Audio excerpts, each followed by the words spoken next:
एक राजा के 3 प्रश्न। पहला, ईश्वर एक है कि अनेक।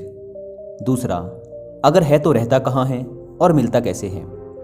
तीसरा, और वो करता क्या है। राजा ने अपने राज्य के बड़े बड़े विद्वानों से यही 3 प्रश्न पूछे।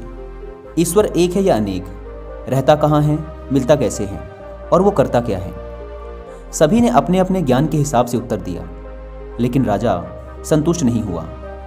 एक दिन राजा अपने घोड़े पर सवार होकर अपने राज्य के चारों ओर का चक्कर लगा रहा था। तभी उसे सामने से एक महात्मा आते हुए दिखाई दिए, जो कि अपने मस्त मौला अंदाज में अपने मस्ती में झूमते हुए चले आ रहे थे, जिन्हें देखकर ही लग रहा था कि इन्हें ना तो अपने बीते हुए कल का पछतावा है और ना ही आने वाले कल की चिंता है। वो तो बस आज में मस्त हैं। जब राजा उन महात्मा के पास पहुंचा तो उसने उनसे भी वही 3 प्रश्न किए। ईश्वर एक है कि अनेक, रहता कहाँ है, मिलता कैसे है और वो करता क्या है।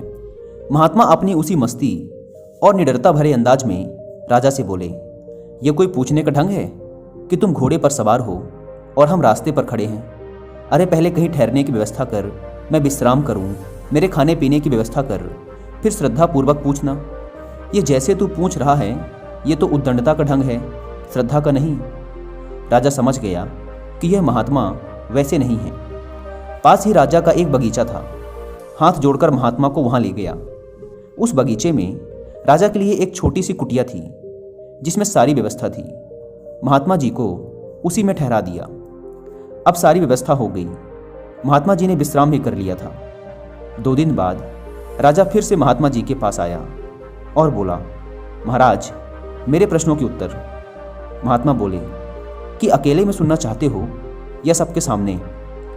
राजा ने कहा कि अगर सबके बीच में हो जाए तो और भी अच्छा, सब समझ लेंगे। हाँ तो फिर सबको इकट्ठा कर लो। महात्मा बोले, महाराज, अब 1-2 दिन में तो मेरे सारे रिश्तेदार और मित्र राज्यों के राजा इकट्ठे नहीं हो पाएंगे, उसमें काफ़ी समय लगेगा। हम सूचना देंगे, तब सब धीरे धीरे इकट्ठे होंगे। महात्मा बोले, तो हमें भी कोई जल्दी नहीं है, आराम से इकट्ठा कर लो सबको। जब सभी इकट्ठा हो जाएं, तब हम उत्तर दे देंगे। लेकिन हमारे पास अब रोज रोज परेशान करने मत आना। जिस दिन सभी लोग इकट्ठा हो जाएं, उसी दिन आना। अब हम आराम से रहेंगे। राजा वहां से चला जाता है। राजा और उसके मंत्रियों ने मिलकर 1 महीने बाद का एक दिन निश्चित किया कि इसी दिन सारे लोग सभा में इकट्ठे होंगे और महात्मा सबके सामने प्रश्नों का उत्तर देंगे। राजा ने महात्मा के पास आना बंद कर दिया। महात्मा अपना बगीचे में भगवान का ध्यान करें, पूजा पाठ करें, मस्ती से रहें, आत्मचिंतन करें और मस्त खाई पिए। सुबह शाम वे बगीचे के आसपास घूमने जाते। वहीं पास के खेत में एक किसान काम करता था। महात्मा घूमने जाते तो सुबह शाम मिल जाता। धीरे धीरे किसान की महात्मा से दोस्ती हो गई।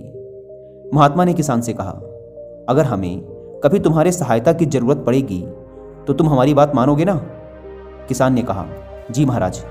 अब सिर्फ 3 दिन बचे थे उस तारीख को आने में जिस दिन महात्मा को दरबार में जाकर सारे प्रश्नों के उत्तर देने थे।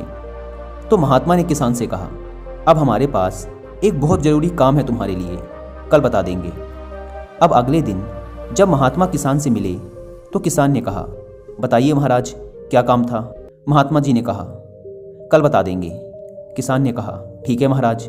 जब एक दिन शेष रह गया तो महात्मा जी ने किसान से कहा कि तुम महात्मा बन जाओ। किसान बोला, अरे महाराज, हमारा परिवार, घर बार, बीवी बच्चे, ऐसे कैसे महात्मा। महात्मा बोले, महात्मा होने के लिए नहीं कह रहे, महात्मा बनने के लिए कह रहे हैं। महात्मा होना कठिन है, बनने में क्या तकलीफ है। किसान बोला, अरे महाराज। महात्मा बोले, सिर्फ 1 दिन के लिए बन जाओ। किसान बोला, ठीक है महाराज, सिर मुड़ा लेते हैं, आपकी तरह कपड़े पहन लेते हैं। महात्मा बोले, एक शर्त और। किसान बोला, क्या महाराज। अपने कपड़े हमें दे दो, हम किसान बनेंगे और तुम महात्मा। अच्छा महाराज, ये लो। अब किसान बन गया महात्मा और महात्मा बन गए किसान। बड़ी बड़ी दाढ़ी, बड़े बड़े बाल लगा लिए और किसान के कपड़े पहने महात्मा के सामने हाथ जोड़े। महात्मा बोले, डरना नहीं, राजा के सामने चलना है। किसान बोला, फिर महाराज।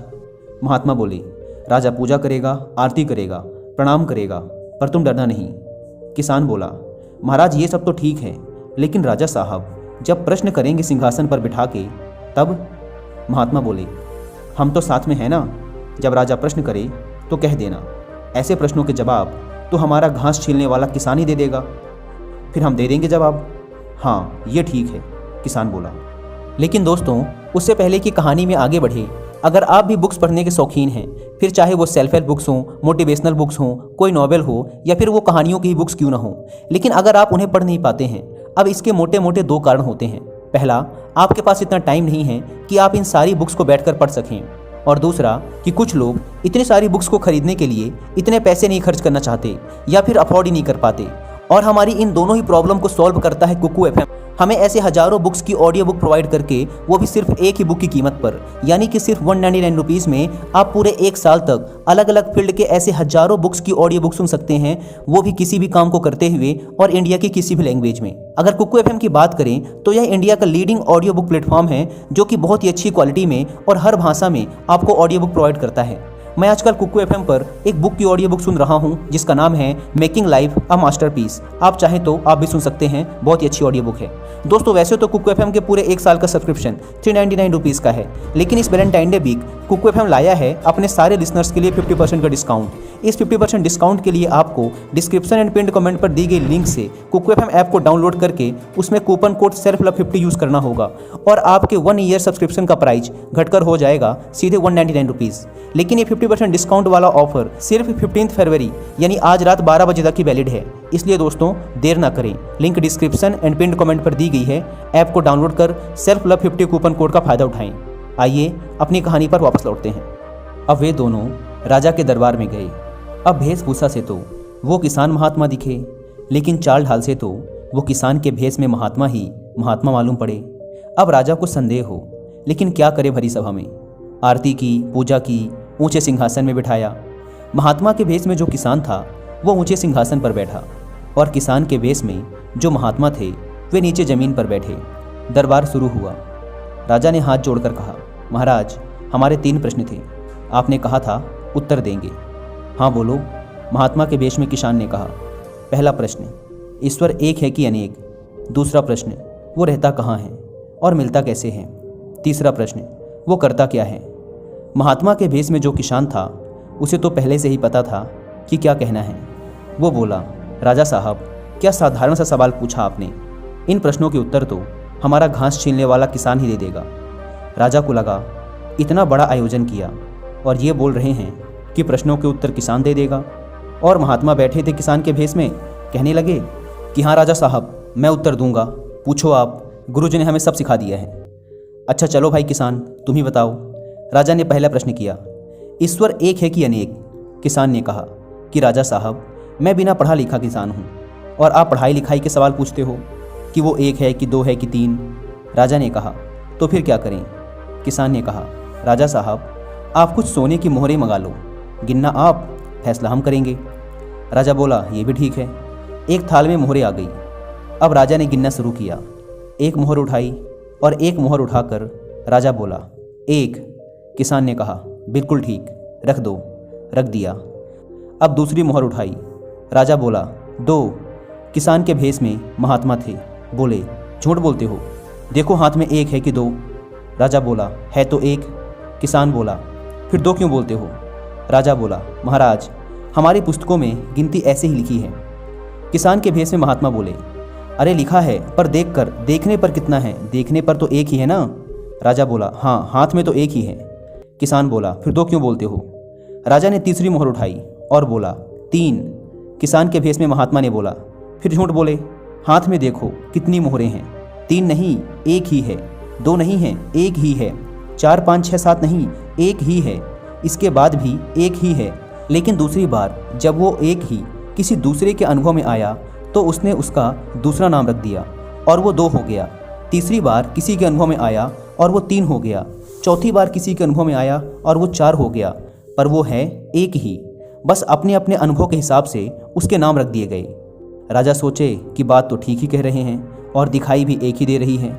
हम चाहे 2 कहें चाहे 3 कहें, है तो 1 ही। और महात्मा बोले, जरा 1 के पहले गिनो, 1 के पहले तो 0 है। तो बोले कि 1 के पहले भी 1 है और 1 के बाद भी 1 ही है और बीच में भी 1 ही है। इसी तरह परमात्मा 1 ही है, पर जब दूसरी बार किसी को मिला तो 2 हो गया। तीसरी बार किसी को मिला तो 3 हो गया, चौथी बार किसी को मिला तो 4 हो गया। पर वो एक है, एक है, एक है। एक के पहले भी एक ही है, एक के बाद भी एक ही है और बीच में भी एक ही है।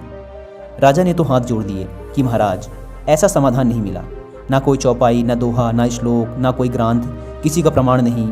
और गिनने की बात भी सही है, हम देखते हैं तो एक ही दिखता है। ये 2 3 4 तो हमें सिखा दिया गया है, पढ़ा दिया गया है। अगर ये सीखी हुई, पढ़ाई हुई छोड़कर देखें तो यह एक ही है। राजा ने कहा, बड़ा सुंदर उत्तर दिया महाराज, हम मान गए कि ईश्वर एक ही है। राजा ने आगे पूछा, अच्छा एक बात बताओ, रहता कहाँ है और मिलता कैसे है? किसान के भेष में महात्मा ने कहा, तुम कठिन कठिन सवाल पूछते हो, खिलाते पिलाते कुछ हो नहीं। राजा बोला, तो क्या मंगाएं आपके लिए? दूध मंगाओ। एक कटोरी में दूध आ गया। अब वो महात्मा दूध तो पिए नहीं, दूध में अपनी उंगली घुमाए जाएं। राजा ने पूछा, अरे ये दूध में अपनी उंगली क्यों घुमा रहे हो? महात्मा बोले, सुना है इस दूध में घी रहता है, तो हम सोच रहे हैं कि घी निकाल कर खा लें। राजा बोला, आप भी पागलों जैसी बातें करते हैं। दूध में घी तो रहता है, पर यह ऐसे ही थोड़े मिलता है। कैसे मिलता है? महात्मा बोले। राजा बोला, अरे दूध को जमाना पड़ता है, दही बनाना पड़ता है, फिर मंथन करना पड़ता है, फिर उसमें से मक्खन निकलता है, फिर मक्खन को आग में तपना पड़ता है, तब कहीं जाकर घी मिलता है तो दूध में ही, पर बातों से नहीं मिलता। उसकी एक प्रक्रिया है, एक विधि है, उसका पालन करने से मिलता है। यह सुन महात्मा ने कटोरा रख दिया। राजा बोला, दूध पी लो। महात्मा ने कहा, दूध नहीं पीना था, बस तुम्हारे प्रश्न का उत्तर देना था। तुम कहते हो रहता कहाँ है और मिलता कैसे है? जैसे दूध में ही घी रहता है पर दिखता नहीं है, वैसे ही ईश्वर तुम्ही में समाया हुआ है, लेकिन वह बातों से नहीं मिलता। उसकी भी एक विधि है। पहले समर्पण जमाना पड़ता है, फिर विचार की मथनी से उसे मतना पड़ता है, फिर वैराग्य का मक्खन निकलता है, फिर तपस्या की अग्नि में तपाते हैं, तब जाकर वह परमात्मा रूपी घी प्रकट होता है हमारे ही अंदर से। राजा तो हाथ जोड़कर अपने घुटनों में ही बैठ गया और कहा, गजब, कमाल, ऐसा उत्तर तो आज तक नहीं सुना। राजा बोला, एक आखिरी सवाल, करता क्या है? महात्मा बोले, तुम सवाल पूछ रहे हो और हम उत्तर दे रहे हैं, तो बताओ कि तुम हमारे गुरु हुए या कि हम तुम्हारे? राजा बोला, गुरु तो आप ही हैं। महात्मा बोले, फिर ये कोई ढंग है कि तुम सिंहासन पर राजा बने बैठे रहो और हम नीचे बैठे रहें? राजा बोला, फिर? किसान के भेष में महात्मा बोले, उतरो नीचे। राजा नीचे उतरा और किसान के भेष में महात्मा जाकर सिंहासन में बैठ गए। अब राजा नीचे बैठकर उत्तर सुनने का इंतजार कर रहा था, लेकिन महात्मा कुछ बोले ही नहीं। तो राजा बोला, आपने उत्तर नहीं दिया। किसान के भेष में महात्मा ने कहा कि यही करता है, किसान को राजा की जगह बिठा देता है और राजा को किसान की जगह बिठा देता है। बड़े को छोटा बना देना और छोटे को बड़ा बना देना, बस यही करता है, बस यही उसका काम है और पूरे दिन बस यही करता रहता है।